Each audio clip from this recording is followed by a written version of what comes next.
Good morning guys, welcome back to my allotment diaries. My name is Emma. If you're new around here, these are my allotment diaries. I would love for you to subscribe to my channel to follow my progress on my first ever allotment plot. First thing I need to do is apologise. Every time I put a video up and I'm not 100% happy and cheerful and smiling and laughing, I do get comments saying I don't seem happy today, or I prefer your vlogs where you're upbeat and happy. And I agree, I totally do as well, but the reason I was quite stressed in my last vlog was because of the brown spots that I found on my tomato plant. Now, before I start these vlogs, and I'll give away a little bit of the magic here, before I start filming them every time I get here, I actually inspect my plot. That's the first thing I do. I get here, before I even pick up the camera, I walk around, I check everything, and I found that brown splodges on the leaves on my sunflowers, on my pumpkins and on my peas, as well as my tomato plants. So what was going through my head straight away was, oh my god, I've got blight. I've got early blight, and everything in the whole plot is going to have to come up and die. And that is what was going through my head when I was filming my last vlog that I put up Monday. That is all the things, all the fears were going through my head, because so I've spent the last few days in an absolute panic, an absolute flurry of anxiety, panic, stress, trying to figure out what the hell is going on with the leaves on some of my plants, because I know how quickly blight can destroy everything. Now, I don't think it is blight anymore. I think what I've got is, and I can't remember the name of it, it's Serratina leaf spot. I'll write that on the screen when I figure out how to say it right. I think that's what I've got, and the reason I think that is because it's following all the patterns of it. I don't think it's blight. The stems are not being affected. There's no fruit yet on anything, and I just think that is the most logical thing it could be.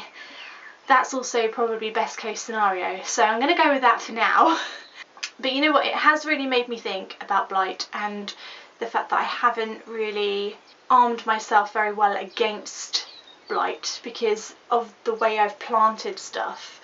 I planted stuff too close together. I haven't been cutting leaves off. I haven't mulched anything underneath on the soil. I haven't done many things to protect myself against any kind of disease or bacterial disease. So that is what I have done over the last 2 days, and I will show you what I have done. Right, the tomatoes were my first concern. This is where I first noticed that there was a problem with some of the leaves in you know, my plot. So what I have done is I have taken out 3 tomato plants. There was one here, there was one here, and there was one here. They are now gone. I've just ripped them out. That is to improve airflow between and give them more space, because there wasn't enough space for the tomato plants, and that is what blight loves. It loves everything to be nice and close together so the disease can just spread from plant to plant.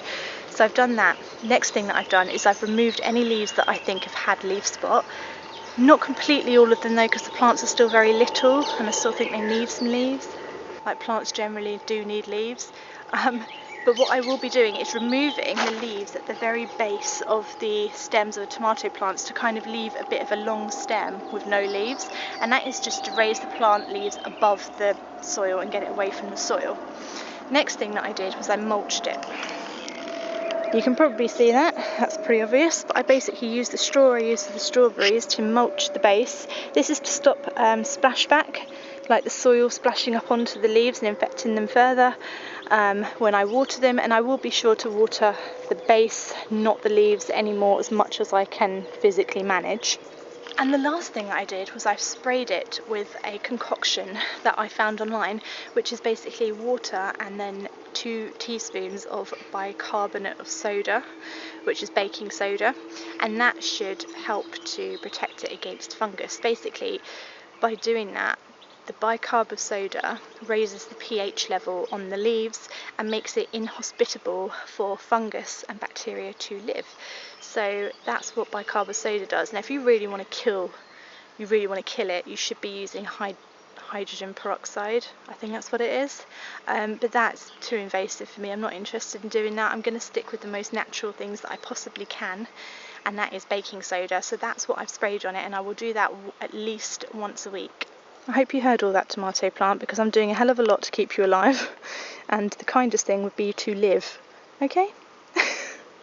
Right, just going to take you over to the wonderful sunflowers. I've sort of done the same thing with these because I did notice that these have got some problems. I don't know if it's leaf spot. Actually, it does look very much like leaf spot. So this is a leaf I've left on to show you what was going on with them. So if I can get it to focus. This is what I believe is leaf spot that I've now got on my sunflower leaves as well. It looks very much like leaf spot, and eventually this whole leaf will go yellow and will die, as will probably this one. Hopefully the ones at the top, no, they've got a little bit of it too, so I have no idea. But apparently it doesn't really affect sunflower flowers, it just affects the foliage. So if I can keep as much of the foliage alive as I can, maybe I can save the sunflowers. I don't know, they all seem to have it now. But again, you know what, I mean, this is absolute prime candidate for blight, because look, or like for diseases, because look how closely I planted them all together. And also, you know, I've left a lot of leaves on, they're blocking out the light, they're creating humid temperatures at the bottom. Whatever happens with them, what I will continue to do is remove leaves and make sure that there's really good airflow, which I have been doing. So you can see the stems at the end are a little bit bare now, and that is just to try and improve airflow around here and get the air moving. But yeah, I hope that keeps it all at bay. You can imagine like how heartbreaking it's been to like think that a disease is just savaging everything. It's been really difficult, so that's why I've just not been in the best of moods. But I feel better now because I've got a plan and I'm sticking to the plan, and it's a learning experience, isn't it? I mean, this is my first time, so I won't plant things that close together again. It's not worth it. But yeah, it's been a big learning curve, so hopefully I don't lose too many crops. I don't know if I might lose some sunflowers, I don't know, but hopefully I don't lose too many. Fingers crossed.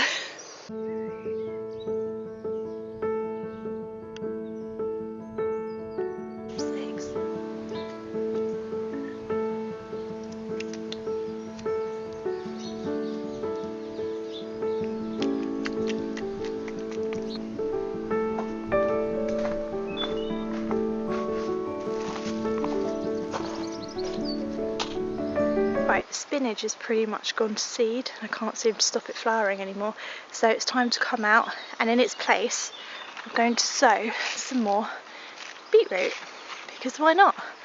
Done spinach, time for beetroot. It's been nice for the guinea pigs, not me. I don't like it. Oh god, it's really in there. I think one of the things that I've become not very good at is understanding that it's not going to stay the same forever. Like, these crops are going to die, and that it's okay, and you can pull things up and sow new things. It's like I've become a little bit obsessed with keeping it exactly as it is, and that's not really the point of an allotment. The point of an allotment and growing your own food is to keep pulling it up and adapting it and changing it and trying new things and sowing new seeds. So I need to be a little bit more ruthless, I think, at just yanking stuff up sometimes and being like, I don't like that, it doesn't work, let's try something else. I think that's why I got so upset with the thought of having to pull everything up, because I was like, I just want it to look like this forever. But it is, I think it's a little bit about letting go. So it's not just being patient, but I've also got to learn to let go of things sometimes and accept that things change over time and not everything's going to survive, and that's okay. I am getting there, and I am enjoying every second of it, despite sometimes being a little bit moody or offish at the plot. It causes me countless stress, but also lots of happiness.